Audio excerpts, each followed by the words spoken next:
मित्रांनो नमस्कार. आज एक गमतीशीर कहाणी वाचली आणि आपसुकच माझं मन साधारणतः 1986-87च्या काळामध्ये धावत धावत पोहोचलं सुद्धा. घडलं असं होतं की त्या काळात माझा एक बालमित्र उमाकांत पवार याच्या घरी सुरुवातीला वखारीचा बिझनेस होता. त्याच्यानंतर मग त्याच्या हुरहुन्नरी वडिलांनी, अण्णांनी, ज्यांना आम्ही सगळे प्रेमाने अण्णा म्हणायचो, तो बिझनेस वाढवला. दरवाजे बनवण्याची काही मशिनरी त्यांनी परचेस केली आणि बंगलेवजा घराच्या मागं जी काही मोकळी जागा होती त्याचा योग्य वापर करत अतिशय उत्तम व्यापार सुरू केला. मग यथावकाश प्रगती होत गेली. माझा मित्र, त्याचे 3 भाऊ आणि एक बहीण मस्त आनंदात ते जगायचे आणि वडिलांचा व्यापारामधले अगदी वाखाणण्यासारखी गोष्ट, कोणी हात धरायचे नाही त्यांचा. म्हणजे कसं आपण खालपासून वरपर्यंत पोहोचू शकतो असे योग्य निर्णय घेत स्वतःचा बिझनेस वाढवलेली ही व्यक्ती. लहानपणापासून आम्ही त्यांना पाहत आलो आहे. आता कहाणी कोणती मी वाचली आणि काय रेफरन्स आहे, मी हे का बोलतोय हे तुम्हाला मी सांगेनच. त्यांची प्रगती होत गेली आणि त्यांनी मग त्यांच्या बंगल्यामध्ये एंट्रन्सच्या उजव्या हाताला आणि फॅक्टरी आतमध्ये, म्हणजे जी काय मशिनरी घेतली होती ती तिथून साधारणतः 10-15 पावलं चालत पुढं गेल्यावर ती मशिनरी, कामगार वगैरे दिसायचे. अशा या एंट्रन्सच्या उजव्या हाताला त्यांनी एक स्वतःचं ऑफिस बांधलं. The best chamber for the owner of that business. म्हणजेच स्वतः अण्णांनी स्वतःसाठी एक मस्त टेबल, रिव्हॉल्विंग चेअर, अतिशय सुंदररित्या स्वतःच बनवलेलं मस्त वुडन आणि ग्लासचं चेंबर. आजही त्यांची मूर्ती त्या खुर्चीवर बसलेली आठवते आणि प्रसन्न वाटतं त्या आठवणींनी सुद्धा. अतिशय उमद व्यक्तिमत्व, पांढरे कपडे वापरायचे, मस्त वरती फिरवलेले केस आणि शांत संयमी स्वभाव. जिथं दाद द्यायची तिथं मस्त स्मितहास्य करून दाद देणं, एक वेगळा स्वभाव होता. एक आदरयुक्त भीतीसुद्धा मनात आमच्या सगळ्या मित्रांच्या असायची. तर हे चेंबरचं बांधकाम झालं. मी सर्वप्रथम गेलो एकदा चेंबर बघायला मित्राबरोबर. खूप छान वाटलं. त्याच्यानंतर कोणाला तरी फर्निचर बनवण्याचं होतं आणि मग मी सहज बोलून गेलो होतो, बहुतेक माझ्या काकांसाठीच, की चला पाहू तरी या माझ्या मित्राकडे फर्निचर बनतं का नाही माहीत नाही, पण एक 2-4 मशिनरी आहेत, तर बनवायचं असेल तर आपण त्यांना विचारून बघूयात. आपला जवळचा मित्र आहे, आपल्याला योग्य त्या गोष्टी सांगता येतील हक्काने. म्हणून मी त्या काकांच्या सोबत माझ्या त्या चेंबरपर्यंत गेलो होतो आणि वेळ घेतलेली होती. अर्थात त्या काळात लँडलाईनचा जमाना होता. गेलो आम्ही. पोहोचलो सकाळी साधारणतः 10 ते 10:15चा सुमार आणि अण्णा त्या चेंबरमध्ये येऊन बसले होते. त्या चेंबरला पूर्ण रूप देण्याआधी मी बघून गेलो होतो आणि आत्ता पहिल्यांदा आलो तर ते चेंबरला अतिशय चांगलं रूप दिलेलं मला दिसलं. आतमध्ये कार्पेट, टेबल, खुर्ची, टेबलवर ग्लास, त्या ग्लास खाली काही चांगले फोटोज देवादिकांचे प्लस सिनियरीचे, आणि मुख्य म्हणजे त्या रिव्हॉल्विंग चेअर मला खूप आवडली होती अण्णांची. त्या चेअरवर हसतमुखाने त्यांनी आमचं स्वागत केलं, अरे या या म्हणून. आम्ही आत गेलो. मी उभा राहिलो. काकांना माझ्या बसण्याची खूण केली त्यांनी. साधारण ते एकाच वयाचे. माझे काका खुर्चीवर बसले. अण्णांनी मला पण निर्देश केला, बस रे. तेवढ्यात मी उभा हव्या त्यांच्या खुर्चीच्या मागचं पोस्टर पाहिलं. अगदी सूट घातलेलं एक माकड दाखवलेलं त्या पोस्टरमध्ये आणि ते टेलिफोन हातात घेऊन कोणाशी तरी बोलत आहे आणि त्याच्या पोस्टरच्या डाव्या बाजूला एक छानसं वाक्य लिहिलं आहे. ते वाक्य मला अजून आठवतं, ते पोस्टर अजून मला आठवतं. ते वाक्य असं होतं मित्रांनो, I am the boss in my house but I have to take permission of my wife to say so. आता त्या कॉलेज जीवनात हे वाचलेलं वाक्य आणि त्याच्यातलं ह्युमर हा कदापिही विसरू शकणार नाही. एकतर ते माकडाचं पोस्टर आणि ते भव्य पोस्टर होतं, म्हणजे त्या पूर्ण अण्णांच्या मागच्या खुर्चीचा जो काही एक प्लायवूडची भिंत केली होती चेंबरची, त्याच्यावरती ते व्यवस्थित छानपैकी त्यांनी पेस्टिंग केलं होतं पोस्टर. साधारण माझ्या आठवणीप्रमाणे त्याचा साईज 4x4 असावा. It was big one. आणि ते वाक्य वाचून मी गालातल्या गालात हसलो. अण्णांच्या ते लक्षात आलं. त्यांचाही सेन्स ऑफ ह्युमर खूप छान होता आणि बऱ्याचदा अशा त्यांच्याशी गप्पा वगैरे व्हायच्या, आलो की मस्त गप्पा मारायचो मी. बोलका स्वभाव असल्यामुळं त्यांनाही बरं वाटायचं.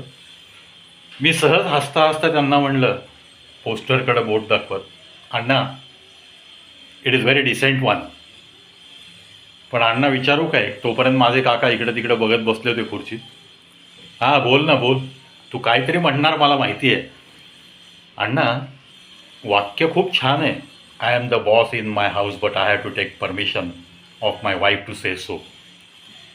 आत्ता तुम्ही या खुर्चीवर बसायला येताना चेंबरमध्ये यायच्या आधी काय अण्णा मावशीची परवानगी घेतली का नाही, असा माझा प्रश्न बघितल्या बघितल्या त्यांनी खुर्चीतनं उभारून मला टाळी दिली होती.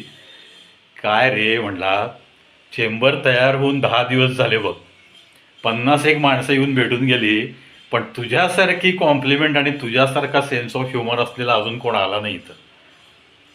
घेतली परवानगी, बस बस शाणा आहेस. हे डायलॉग मला आजही आठवतात. आज ही माणसं नाही आहेत, पण त्यांच्या या आठवणी, त्यांच्यासोबत घालवलेले क्षण आज सांगण्यास खेद वाटतो की अण्णा पण नाही आहेत आणि त्यांचा मुलगा जो माझा जिवलग मित्र तोही या जगात नाही आहे. पण ही त्या चेंबरची आठवण, त्यांच्या बंगल्यातली आठवण सदैव मनात राहते आणि आज अचानक ती आठवण खूप उफाळून वर आली.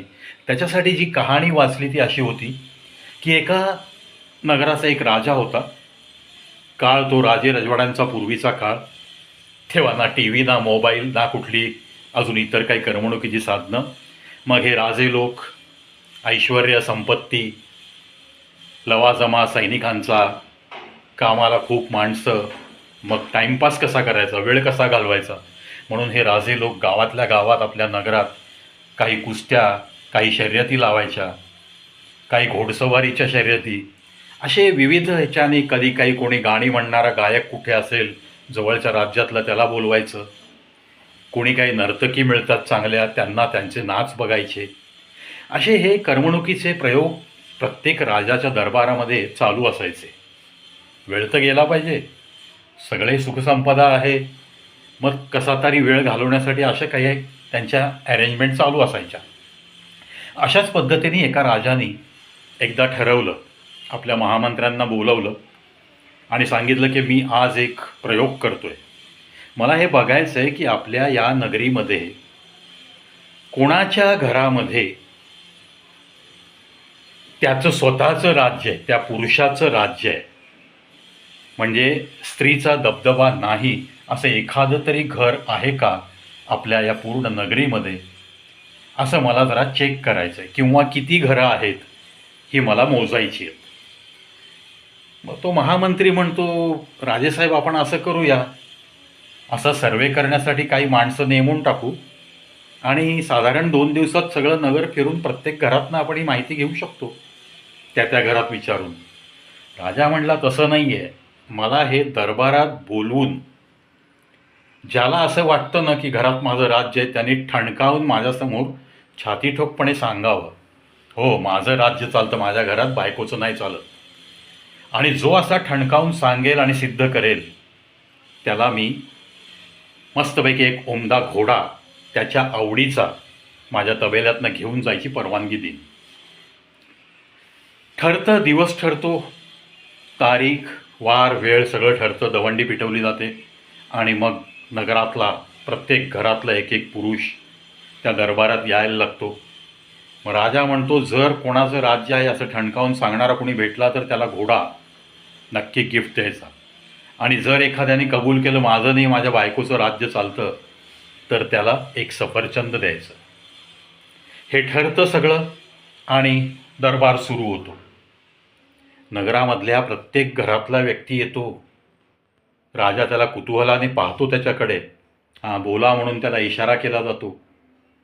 तो आदबीनी मुजरा करून, राजेसाहेब माझ्या घरात माझं काहीच चालत नाही, तो फक्त माझ्या बायकोचं राज्य चालतं, तिच्या शब्दाबाहेर आमच्या घरातलं कोणीच नाही आहे, मी तर बिलकुल नाही, असं म्हणून मुजरा करून परत तो निघून जातो. जाताना त्याला एक सफरचंद दिलं जातं. असा दरबार दिवसभर चालू असतो आणि सफरचंदाच्या करंड्या संपतात.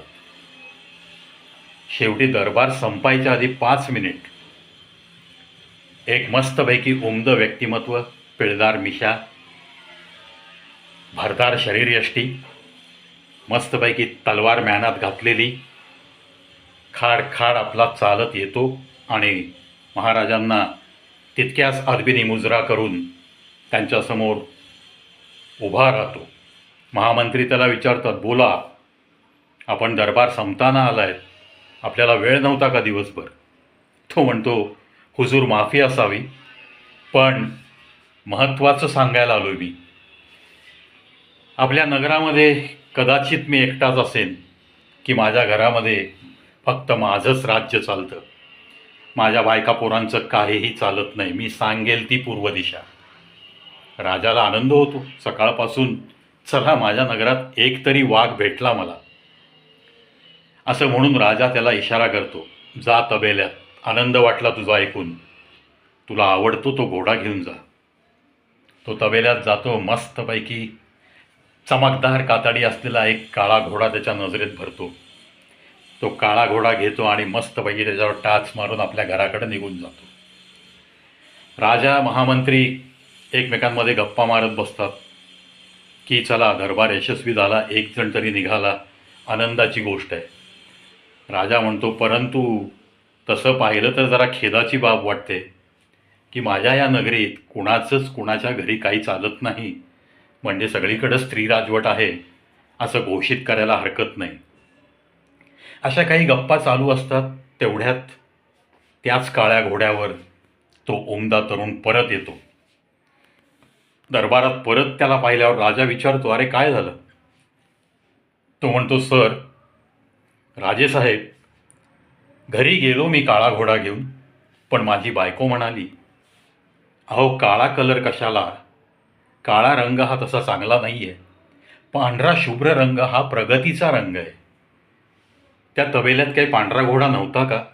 जा आत्ता ताबडतोब आणि पांढरा घोडा घेऊन या. राजा आणि महामंत्री एकमेकांकडे बघत हसतात आणि राजा त्याला मग सरळ सांगतो, घोडा ठेव तिथे. दुसऱ्या एका सैनिकाला आदेश दिला जातो, तो घोडा तबेल्यात घेऊन जा. आणि राजा त्याला म्हणतो, महामंत्रीजी यांना एक सफरचंद द्या. आणि राजा त्याला दरडावतो, गपचूप हे सफरचंद घ्यायचं आणि घराकडे निघायचं. तो पण मिश्किल हसतो आणि सफरचंद घेऊन दरबारातून निघून जातो. दिवस संपतो, दरबार संपतो, कामकाज संपतं. महामंत्री आपल्या घरी जातात. राजा पण आपापल्या रुटीनला. रात्रीची जेवणं वगैरे होतात महालातली, राण्यांच्या सोबत गप्पा टप्पा सगळ्या होतात. आणि रात्री साधारण 12-12:30 वाजता आता राजा झोपणार इतक्यात सैनिक निरोप घेऊन येतो की महामंत्री आलेत आणि अगदी तातडीने तुम्हाला भेटायचं असं म्हणतात. राजाला चिंता वाटते की नक्की कुठून काही फतवा आलाय, निरोप आलाय कुठल्या जवळच्या राज्याचा, काय कोण येणार आहे का, म्हणून राजा दिवाणखान्यात येतो. महामंत्री उठून उभे राहतात, मुजरा केला जातो. महामंत्री म्हणतात, राजेसाहेब तसं काही खास कारण नाही आहे, काही घाबरण्याचं कारण तर बिलकुल नाही आहे, फक्त आज जो आपण दरबार भरवला त्याच्यामध्ये आपण घोडा आणि सफरचंद हे जे बक्षीस ठेवलं होतं त्याच्याऐवजी जर धान्य आणि सोनं असे जर तुम्ही ठेवले असते तर आज ते धान्य त्या माझ्या घरात बायकोचं राज्य हे कबूल करणाऱ्यांना किती उपयोगी पडलं असतं. राजा विचारात पडतो आणि म्हणतो, महामंत्रीजी ते ठीक आहे, माझ्याही डोक्यात हीच कल्पना आली होती, पण काय सांगू तुम्हाला. महाराणी म्हणाल्या की अहो घोडा आणि सफरचंद ठेवा, आणि मग आपसुकच मला ते ठेवावं लागलं. महामंत्री गालातल्या गालात हसतात. राजेसाहेब, सफरचंद असंच देऊ का कापून देऊ. हे वाक्य त्यांचं संपायच्या आत राजेसाहेब त्यांना मध्येच टोकतात. महामंत्रीजी, मला एक सांगाल का तुम्ही, एवढंसं विचारण्यासाठी तुम्ही आत्ता रात्री 12:30-1 वाजता येण्याची तसदी का घेतली. त्याचं काय आहे राजेसाहेब, मी तुम्हाला उद्या सकाळीच विचारणार होतो, पण आमची पत्नी म्हणाली. हे मला काही सांगू नका. राजांनी सोनं आणि धान्य का ठेवलं नाही हे ताबडतोब त्यांना विचारून या. मला आत्ताच्या रात्रीमध्येच उत्तर पाहिजे. शेवटी राजा मिश्किलपणे हसतो. महामंत्रीजी, मला सफरचंद द्यायला निघाला होता तुम्ही, आता तुम्हाला मी कापून देऊ का घरापर्यंत पाठवू सफरचंद. थोडक्यात ही कहाणी वाचली आणि जागतिक महिला दिन उद्या 8 मार्चला आहे. यामध्ये महिलांचा गौरव आहे या कहाणीद्वारे. आणि खरोखर स्त्रीला जी काही त्यागमूर्ती म्हणलं जातं, सहनशीलतेचं प्रतीक म्हणलं जातं, त्यातून बुद्धिचातुर्याचं पण प्रतीक तिला मानलंच पाहिजे. कारण तिच्या बुद्धिचातुर्याशिवाय संसार होणं या जगामध्ये शक्य नाही, अशा मताला अनेक विद्वानांनी प्राधान्य दिलेलं आहे. व्यक्त झालेत अनेक विद्वान लोक. आणि खरंच हो, या स्त्री शक्तीचा सन्मान जागतिक महिला दिनाच्या दिवशी 8 मार्चलाच दरवर्षी केला पाहिजे असा नियम तरी कशाला. प्रत्येक स्त्रीचा काही ना काहीतरी त्या कुटुंबासाठी त्याग असतो आणि त्यावरच ते कुटुंब उभं राहतं, यात काहीही शंका नाही. त्यामुळं मोठ्या मनाने कबूल करणं की हो, माझ्या पत्नीचं राज्य आहे माझ्या घरात, हे जागतिक महिला दिनीच नाही, वर्षभर कबूल करत, तिचा योग्य तो सन्मान राखत, तिच्या भावभावनांना किंमत देत, तिच्या निर्णयांचा सन्मान करत, एकंदरीतच तिला सन्मानाची वागणूक देत आपण जर आयुष्य जगलो तर आयुष्यच सुरळीत होऊन जातं, असंच मलाही वाटतं. मित्रांनो, या कहाणीच्या अनुषंगाने माझ्या या कॉलेज जीवनातली माझ्या मित्राच्या घरची ही आठवण, अण्णांची आठवण, हे एक सुखद बाब आज माझ्या मनामध्ये रेंगाळणारी, असंच मी तुम्हाला सांगेन. कारण याद्वारे मी त्या माझ्या मैत्रीपूर्ण दिवसांमध्ये पोहोचलो. माझ्या त्या मित्राच्याही काही आठवणी जाग्या झाल्या, मित्रांच्या वडिलांच्या पण या अण्णांच्या काही आठवणी जागृत झाल्या. आणि मग ते दिवस त्या वेळच्या अनंत आठवणीत मी जवळपास तास दीड तास रमून गेलो होतो. आणि अक्षरशः त्या पोस्टरच्या विषयी मला आठवत होतं नक्की मी तिथंच पाहिलं आहे. तरीही मी त्याच्या घरी माझ्या मित्राच्या मुलाला फोन करून याची थोडीशी खातरजमा करून घेतली की हे पोस्टर आपण तिथंच पाहिलं होतं. येस. चला मित्रांनो, जागतिक महिला दिनाच्या आपण आपल्या संपर्कात असलेल्या प्रत्येक महिलेला, आपल्या घरातील आपल्या आईला, आपल्या पत्नीला, आपल्या मुलींना, आपल्या बहिणींना, सगळ्यांना या जागतिक महिला दिनाच्या लाख लाख शुभेच्छा अर्पण करूया. आणि त्यांना कोणत्याही संकटाचा सामना करावा लागू नये. पूर्ण आपल्या देशभरामध्येच स्त्रियांसाठी एक चांगलं आदराचं वातावरण असावं, सन्मानाचं वातावरण असावं. कोणत्याही स्त्रीला, कोणत्याही मुलीला कुठेही कधीही कोणत्याही प्रसंगाचा सामना करावा लागू नये, इतकं रामराज्यासारखं आयुष्य आपल्या देशातल्या स्त्रियांना मिळावं, याच सदिच्छा व्यक्त करतो आणि या व्हिडिओत इथंच थांबतो. हॅपी जागतिक महिला दिन to every girl and woman in my India. धन्यवाद.